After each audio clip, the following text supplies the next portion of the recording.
Johannesburg. But a closer look reveals every parent's worst nightmare.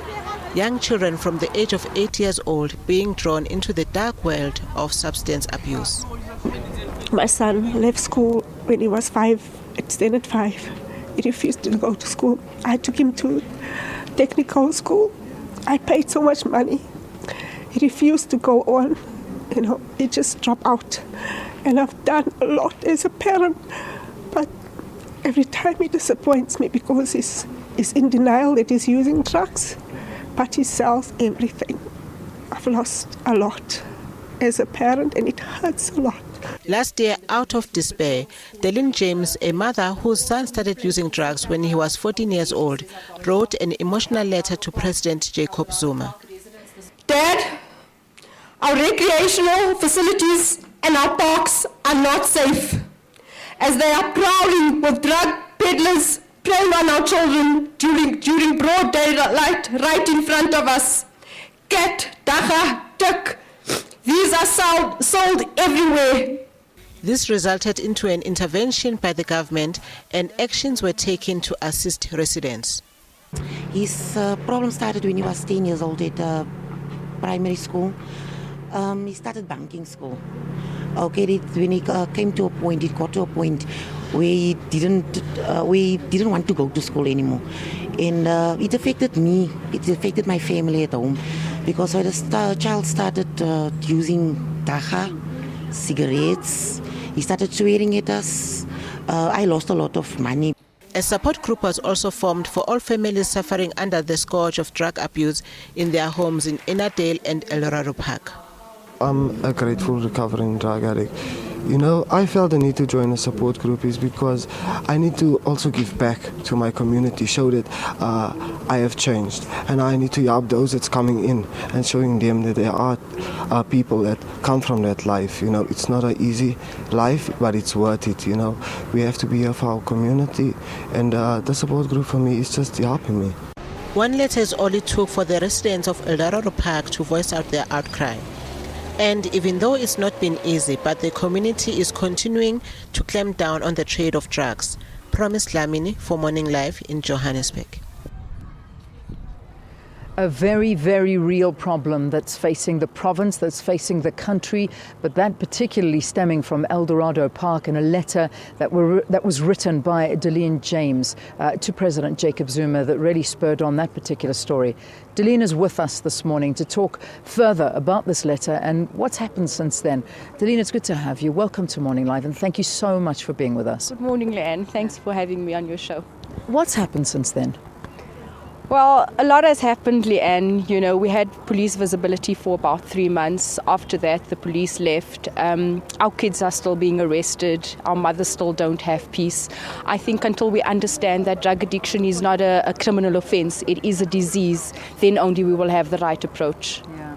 And that's a problem. So you're saying 3 months afterwards there was a lot of work, but now there's nothing. It's like nothing ever sort of came of it. It wasn't like you wrote that letter to the president and there was so much publicity around it. It's now all fizzled away. It wasn't exactly what I expected. I expected a lot more intense approach. I expected a lot more sustainable approach. Having the cops there for 3 months, yes, we appreciated that. Yes, many arrests were made, but still the justice system is failing us in terms of, are there convictions?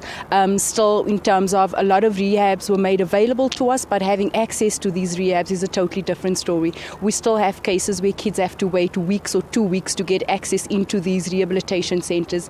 People need to understand that because it's a disease, and when someone comes forward and says that they need help immediately, we need to place those people immediately. It is like we're winning these kids off the streets. Yeah. That's the thing. I mean, when you're dealing with an addict, you can't be on a waiting list. I mean, this is, if they've got to the point where they've accepted that they need help that second that they've decided they need help. So a waiting list for 2-3 weeks, that just doesn't cut it. What needs to be done? You've asked government, you've got the most powerful person in the land coming and visiting Eldorado Park, and yet still there is a problem. What would you like to be? What would you like to happen now? Leanne, with my experience and what I've seen happening with my own son in and out of prison, in and out of hospital, in and out of different schools, seeing different social workers, I think the approach that we need to take is the same as what we did with the AIDS pandemic. We need to create awareness. We need to encourage parents to have their kids tested randomly. Have your kids, whether they're using, whether they're not using, whether it's a good child or a bad child, test your kids. That way they know that mom and dad, is on to me, so they won't even try using. Yeah.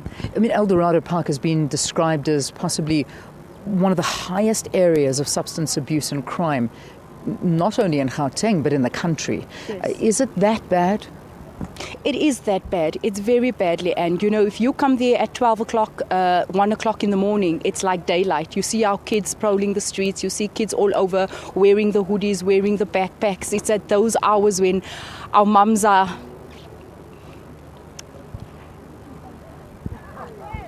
Our mums our hearts are yearning for their kids, not knowing where their kids are. You ask yourself, why would someone choose filth? Why would someone choose living on the streets than a home, than a warm bed? It is with that I've now realized that this is a disease. We need to open up our hospitals. Right now, when we're going to our hospitals I think it is the Helen Joseph Hospital, they cannot treat these patients when they go manic, when they become psychotic. They get turned away unless they a threat to themselves or their families. Still, our kids aren't being admitted at these hospitals, at least just to contain them. The only hospital that is designated to assist us is the Baragwana Hospital, and unfortunately, internally there's no policies. So they still don't know which ward to send these kids to. Is it the physician? Is it the psychiatric ward? So there's a lot of loopholes, and we were told that bed space has been made available at these hospitals, but which hospitals and what are the policies when you go to those hospitals?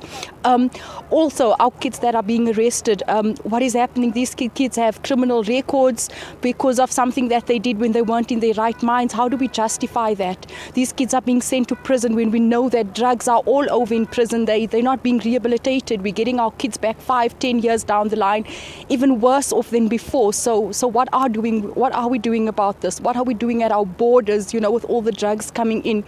The other day, SABC was in Eldorado Park, and every second child was walking with an oka pipe. Do we realize that that's the way it starts? Every second child is smoking weed.